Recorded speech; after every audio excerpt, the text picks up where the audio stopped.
Hi guys, आप लोग कैसे हैं। मैं मोहम्मद मिकाइल अंसारी और आप लोगों का मेरे इस यूट्यूब चैनल स्टडी मित्र मिकाइल में वेलकम है।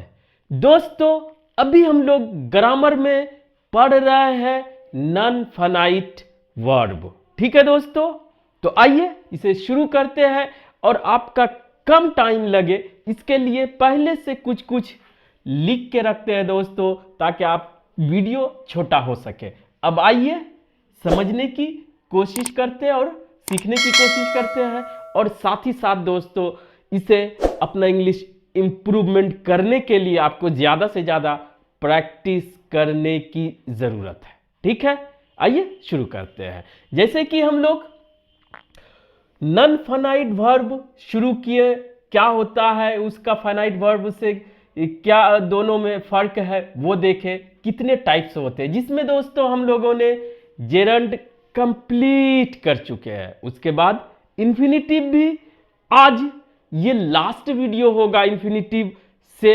रिलेटेड। ठीक है, जिसका नाम होगा दोस्तों, इसको अलग से पढ़ लिया जाता है परफेक्ट इंफिनिटिव, क्योंकि इसका यूज थोड़ा सा ज्यादा है, इसीलिए इसे 10 मिनट 15 मिनट आप पढ़ने में दे सकते हैं अलग से। उसके बाद जो भी जेरंड या इंफिनिटिव से रिलेटेड जो भी कंफ्यूजन रहेगा दोस्तों, वो हम लोग डिफरेंस में देखेंगे जब कंपेयर करेंगे जेरंड और इंफिनिटिव को।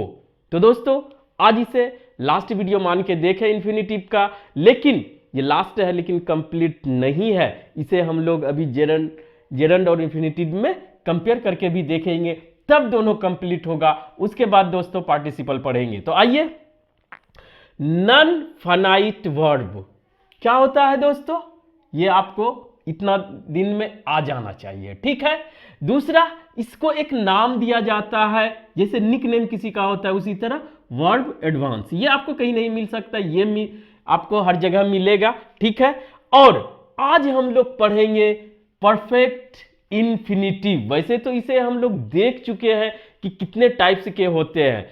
जनरली दोस्तों दो ही टाइप्स के इंफिनिटिव होते हैं, टू प्लस वर्ब का फर्स्ट फॉर्म या विदाउट टू वर्ब का फर्स्ट फॉर्म। लेकिन उसको बहुत सा बना दिया जाता है, जो कि हम लोग पहले डिस्कस कर चुके हैं। अगर दो फॉर्म को आप याद रखते हैं तो आपको कुछ याद रखने की जरूरत नहीं है, बस ज्यादा से ज्यादा प्रैक्टिस करने की जरूरत है कि कैसे कैसे स्ट्रक्चर चेंज कर सकता है और उसका मीनिंग चेंज हो सकता है।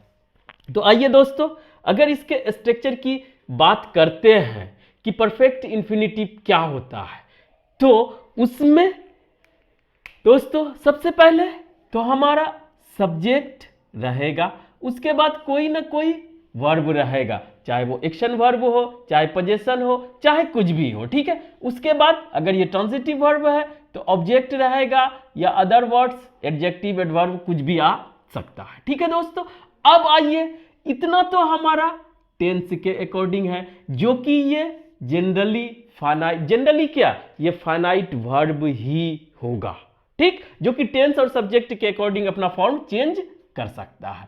और नॉन फाइनाइट वर्ब जो टेंस और सब्जेक्ट के अकॉर्डिंग या किसी के अकॉर्डिंग अपना फॉर्म चेंज नहीं करता, उसे ही फाइनाइट वर्ब बोलते हैं, नॉन फाइनाइट वर्ब बोलते हैं। ठीक है, अब आइए दोस्तों, to plus have plus V3, यानी हम बोले हैं कि 2 प्लस V1 को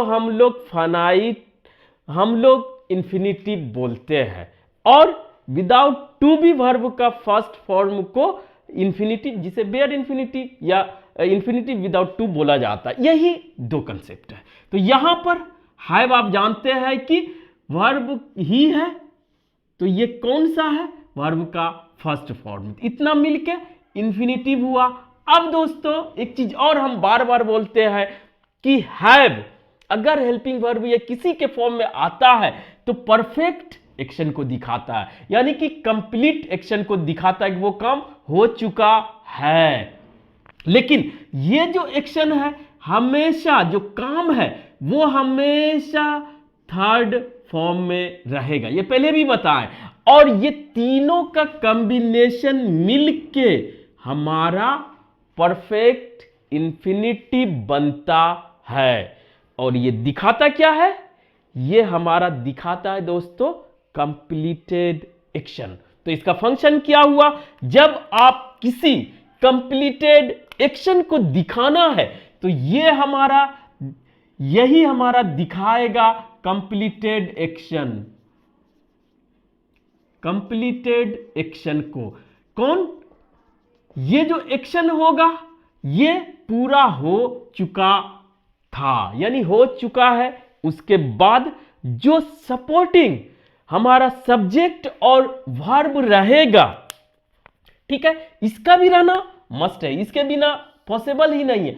यही हमारा टेंस भी बताएगा और ये मीनिंग देगा, यही इसी के हेल्प से। तो कुछ ऐसे वर्ब्स या एडजेक्टिव्स हैं जिसके सपोर्ट के साथ ये अपना मीनिंग या स्ट्रक्चर कंप्लीट करता है, ठीक है, अकेले आने से कुछ नहीं होगा। ठीक, अब आइए दोस्तों, इतना अगर समझ गए ये होता है, लेकिन ये सपोर्ट में रहेगा, उसके बाद इस ये कंप्लीटेड एक्शन को दिखाएगा, ये 10 सब्जेक्ट जो भी बताए। तो अब आइए, कुछ हमारा पार्टिकुलर वर्ब्स भी है और एडजेक्टिव्स भी है जिसके साथ परफेक्ट इंफिनिटिव को यूज करके हमारा अपने थॉट्स को, आइडियाज को, फीलिंग्स को एक्सप्रेस करते हैं। ठीक है, तो आइए कौन सा वर्ब है, जैसे कि हमारे पास है दोस्तों वर्ब के रूप में सीम, क्या लगता है, जो बोलते हैं, अपीयर, ये भी लगता है, प्रतीत होता है, दोनों एक ही तरह का है। प्रिटेंड, बहाना करना के सेंस में। रिग्रेट, अफसोस करना, ये नाउन भी है, सिर्फ अफसोस भी हो सकता। क्लेम, दावा करना। डिनाय, मना करना। लुक, मना, देखना। साउंड, मना, क्या होता है, लगता है, ये भी होता है, आवाज के सेंस में होता है, साउंड्स गुड। ये सब हम यूज किस में करते हैं, स्टेटिव वर्ब के रूप में भी करते हैं। तो ये सब के सपोर्ट से हम लोग कंप्लीटेड एक्शन को दिखाते हैं, जैसे कि he seems to have remembered everything, लगता है, उसे लगता है कि वह हर चीज याद कर चुका है, लगता है कि वह हर चीज याद कर चुका होता है ना, अरे ऐसा बोल रहा है, लगता है कि उसको हर चीज याद है या वह कर चुका है, वो एक्शन कर रहा है। ठीक है दोस्तों, इसका पैसिव भी देखेंगे लास्ट में, आप कहीं नहीं जाइएगा दोस्तों, कंप्लीट हो जाएगा, आपका कोई कंफ्यूजन नहीं बचेगा। तो क्या हुआ यहां पर, ही सीम्स, उसे लगता है, नहीं दोस्तों, लगता है कि वह हर चीज को याद कर लिया है या कर चुका है, ये फॉर्मेट है। और इसको अगर एनालिसिस करते हैं तो आपको क्लियर समझ में आ जाएगा दोस्तों। जैसे इसके एक चीज और, बहाना करना, ही pretends to have remembered everything, वो बहाना कर रहा है कि उसे हर चीज याद है। तो ये सब यूज किया जाता है स्ट्रक्चर के रूप में। और इसे जैसे कि it seems that he has remembered everything, ये इसका शॉर्ट फॉर्म है, जो क्या है, इट सीम्स, यह प्रतीत होता है या यह लगता है कि वह सभी चीज को याद कर चुका है। ठीक है दोस्तों, ये है, इसी का ये शॉर्ट फॉर्म है, इसे यूज कर लिया जाता है इसके रूप में, परफेक्ट इंफिनिटिव के रूप में, यही हम बताना चाह रहे थे। और यहां पर दोस्तों हमेशा टू के बाद हैव ही होगा, ये चेंज हो सकता है, हैज, हैव, हैड, कुछ भी, लेकिन ये टू के बाद सिर्फ और सिर्फ हैव ही आएगा, उसके अलावा कुछ नहीं आएगा, क्योंकि ये फर्स्ट फॉर्म आता है। इतना अगर समझ गए। दूसरा एग्जांपल देखते हैं दोस्तों, राहुल प्रिटेंडेड, राहुल ने बहाना किया, क्या, to have completed his homework, उसने अपना होमवर्क पूरा होने का नाटक किया, बहाना किया, या आपको बताया करे हम तो सब कुछ कर लिए, तो ये भी यूज किया जाता है। ठीक है दोस्तों, तो इस तरह से आपको एक्टिव में हमारा परफेक्ट इंफिनिटिव को यूज कर लिया जाता है।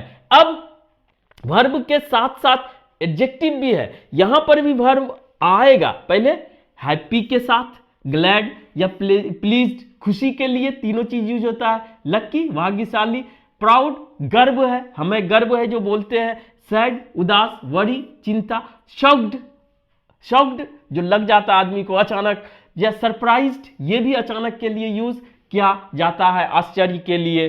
तो यहां पर देखिए दोस्तों कि सब्जेक्ट, उसके बाद इज हमारा आ गया वर्ब के रूप में, और उसके बाद अपना हमारा लिया क्या, एडजेक्टिव। तो इसमें क्या हो जाएगा, ये सब एडजेक्टिव में यूज कर सकते हैं। He is lucky to have won the match, वह लकी है कि उसने मैच जीत लिया। ठीक है, इसको आप ऐसे यूज नहीं कर सकते हैं। He is lucky to win the match, इसका मतलब कि वह लकी है कि मैच जीतने के लिए लकी है, जीत सकता है, वो काम हुआ नहीं है। लेकिन परफेक्ट इंफिनिटिव का मतलब है कि वो काम हो चुका है। तो एडजेक्टिव के साथ भी आप इसे यूज कर सकते हैं। उसके बाद दोस्तों दूसरा, he is happy to have completed the project. कहने का मतलब है कि वह खुश है कि उसने अपना प्रोजेक्ट कंप्लीट कर चुका है या कर लिया है। ठीक है, इस तरह से आप एडजेक्टिव के साथ भी यूज कर सकते हैं और कुछ पार्टिकुलर वर्ब के साथ भी यूज कर सकते हैं। अब दोस्तों थोड़ा सा है 5 मिनट के लिए कि इसे परफेक्ट इंफिनिटिव को पैसिव में भी यूज कर लिया जाता है और मॉडल के साथ भी यूज कर लिया जाता है। तो आइए अब देखते हैं कि पैसिव में इसे कैसे यूज किया जाता है। तो दोस्तों बहुत ही सिंपल है, अगर आप एक्टिव में इतना समझ गए तो आप पैसिव इसका होता है वो आप देख लें। सबसे पहले पैसिव के लिए छोटा सा, चूंकि आप वॉइस आप पढ़े हैं तो ठीक है, नहीं पढ़े हैं तो थोड़ा सा देख लीजिए दोस्तों, आपका एक कंसेप्ट क्लियर हो जाएगा। वॉइस में क्या होता है, एक एक्टिव में रहता है एक्टिव स्ट्रक्चर और पैसिव स्ट्रक्चर। सिंपल सा 1 मिनट में हो जाएगा दोस्तों। तो एक्टिव स्ट्रक्चर में क्या होता है, जो जनरली हम लोग टेंस में पहले इनिशियली पढ़ते हैं। तो एक्टिव स्ट्रक्चर में क्या होता है, जो हमारा सब्जेक्ट रहता है वही एक्शन को परफॉर्म करता है। और आप जानते होंगे कि पैसिव स्ट्रक्चर उसी का बन सकता है जिसमें एक्शन वर्ब हो और वो भी ट्रांजिटिव एक्शन वर्ब हो, यानी कि जिसका ऑब्जेक्ट हो, रिसीवर हो, तो उसका हम लोग पैसिव बना सकते हैं। तो इसमें क्या होता है, सब्जेक्ट जो रहता है वही उस एक्शन को परफॉर्म करता है और उसी को करने वाला होता है, इसीलिए उसे डूअर बोलते हैं। ये क्या करता है, एक्शन को परफॉर्म करता है। और एक्शन कैसा होता है, ट्रांजिटिव वर्ब, जिसको अपना ऑब्जेक्ट रहना मस्ट है। दूसरा दोस्तों, पैसिव स्ट्रक्चर में क्या होता है कि जो हमारा सब्जेक्ट होता है एक्चुअल में वो एक्टिव स्ट्रक्चर का ऑब्जेक्ट होता है। ठीक है, यहां पे उसकी बात नहीं करें, कंफ्यूज कर सकते हैं। तो जो हमारा सब्जेक्ट होता है उस एक्शन वर्ब को रिसीव करता है, यानी कि सब्जेक्ट पे ही एक्शन परफॉर्म होता है। तो क्या हुआ, सब्जेक्ट तो जो भी बना पैसिव में वो हमारा उस एक्शन वर्ब का रिसीवर हुआ। ठीक है, अगर इतना समझ गए, इसमें भी करने वाला, एक्शन करने वाला दिखाया जा सकता है, वो भी स्ट्रक्चर के लास्ट में दिखाया जाता है, या इंपॉर्टेंट नहीं है तो उसे नहीं दिखाया जाता है। ठीक है, अगर इतना समझ गए दोस्तों तो इसमें तो स्ट्रक्चर आप देख लिए, टू हैव प्लस V3, और पैसिव में जो हमारा स्ट्रक्चर होता है दोस्तों वो होता है to plus have plus been plus V3। ये कहां से आया, ये सिंपली आप देखिए कि प्रेजेंट परफेक्ट टेंस में टू हैव प्लस V3 रहता है, टू नहीं रहता, हैव प्लस V3, उसी को ये ले लेता है हैविन प्लस V3 के फॉर्म में। अब ज्यादा बोलने की जरूरत नहीं है। और इसमें जो आपको बता है कि ये रिसीवर होता है, तो जैसे देखिए he seems to have been beaten, लगता है कि उसे पीटा गया है, वो किसी को नहीं पीटा है, उस पे ही एक्शन हुआ है। क्लियर? तो उस पे एक्शन हुआ है तो आप यहां से समझेंगे, ठीक है, बीन लगाने से इसी पे एक्शन हुआ है। और उसमें था कि हैव था तो वो एक्शन को परफॉर्म कर रहा था। अगर ये कंसेप्ट क्लियर हुआ दोस्तों तो इसे लाइक और सब्सक्राइब जरूर करें दोस्तों। दूसरा देखिए, शी इज सरप्राइज्ड, वह एकदम सरप्राइज्ड है, आश्चर्यचकित है, टू हैव बीन सिलेक्टेड, यानी किसी चीज में सिलेक्ट आप ये नहीं कर रहा, ये खुद सिलेक्ट हुआ है। किसमें? इन इंडियन क्रिकेट टीम में। ये बहुत बड़ा अचीवमेंट हुआ दोस्तों, तो वो सरप्राइज्ड है या वो लकी है, कुछ भी बोल सकते हैं। She is lucky, she is happy, या शी, और जो भी आपको मन है आप बोल सकते हैं। तो ये एक सरप्राइज्ड, लेकिन वो उसी पे हुआ, सिलेक्ट करने वाला का चर्चा नहीं किया जा रहा है। तो she is surprised to have been selected, कि वह आश्चर्यचकित है कि उसका इंडियन क्रिकेट टीम में सिलेक्शन हो गया। ठीक है, उसने नहीं किया, उसका हुआ। तो दोस्तों मेरे उम्मीद से कि आप समझ गएंगे और दोनों में फर्क भी कर लेंगे। अब आइए, छोटी सी बात है कि मॉडल में बोला जाता है कि जो सब्जेक्ट रहता है, फिर मॉडल वर्ब कुछ भी रहता है, आउट टू को छोड़ के दोस्तों, ought to, use to, need to, dare to, चूंकि टू है तो वहां पर ये बेयर इंफिनिटिव लेता है। ठीक है, जैसे आई कैन लिफ्ट 50 kg, तो ये क्या हुआ? उठाना का जो हमारा है ये वर्ब का फर्स्ट फॉर्म है, तो कहा जाता है कि ये बेयर इंफिनिटिव है। लेकिन दोस्तों मेरे समझ से ये वर्ब का काम कर रहा है तो ये वर्ब ही होता है, लेकिन आप इसे भी याद रख लें कि बेयर इंफिनिटिव लेता है कोई भी मॉडल। और मॉडल्स में एक चीज और याद रखें कि इसका दो ही स्ट्रक्चर होता है, मॉडल के बाद वर्ब का फर्स्ट फॉर्म, और दूसरा स्ट्रक्चर होता है दोस्तों subject plus model plus have plus V3 object या अदर वर्ड्स। जैसे कि हमें ट्रैफिक रूल्स को माननी चाहिए थी, एक्सीडेंट होने के बाद बोलते हैं कि ट्रैफिक रूल को माननी चाहिए, वी शुड या मस्ट कर सकते हैं दोस्तों, और ऑब्लिगेशन देना चाहते हैं, we should have followed the traffic rules. कब ये एक्शन होता है? जब आपको वो चीज करना चाहिए था। दो ही स्ट्रक्चर होता है, इसमें 10 स्ट्रक्चर 12 स्ट्रक्चर बना लिया जाता है, लेकिन मॉडल्स में सिर्फ और सिर्फ दो ही स्ट्रक्चर होता है दोस्तों। मॉडल्स में बहुत बातें की है दोस्तों, अगर आप चाहें तो मैं उस प्लेलिस्ट को देख सकते हैं। तो दोस्तों इन्फिनिटिव से रिलेटेड इतनी ही बातें, आज ये कंप्लीट होता है। नेक्स्ट वीडियो में हम जेरंड और इन्फिनिटिव में कंपेयर करेंगे, तो आपको पूरी तरह से 100% आपका कंसेप्ट क्लियर हो जाएगा, या कहीं आपको मिल जाएगा। आप जितना प्रैक्टिस करेंगे वो आपका होते जाएगा। तो दोस्तों आज बस इतना ही। अगर ये वीडियो आपको अच्छा लगा और आप इससे कुछ सीखे हो, प्लीज़ इसे लाइक करें, सब्सक्राइब करें, अपने दोस्तों, रिलेटिव्स या जो भी नीडी हो उसे शेयर जरूर करें दोस्तों। Thank you for watching, have a nice day.